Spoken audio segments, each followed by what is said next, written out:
Let's talk about student loans for a second. Who here has student loans? All right. Student loans are, in the mortgage industry, I think they're becoming an epidemic. I mean, they really are. You end up getting $30,000, $40,000, $50,000 in student loan debt, and the next thing you know, you're trying to buy a house.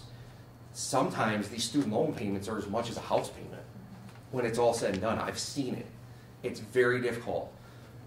What you want to do is, with student loans, you want to make sure, how many times has your student loan been sold? Or it's been transferred, right? Next thing you know, or it's been deferred, and now all of a sudden you have to make the payment, right? Make sure you stay on top of those. Because a lot of times I see people, they didn't realize they were coming out of deferment.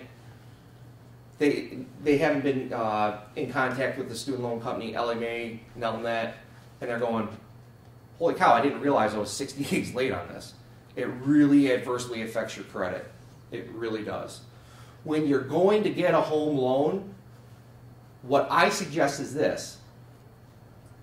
Call the student loan company, even if it's in deferment, and ask them, hey, what is my monthly payment going to be when it comes out of deferment?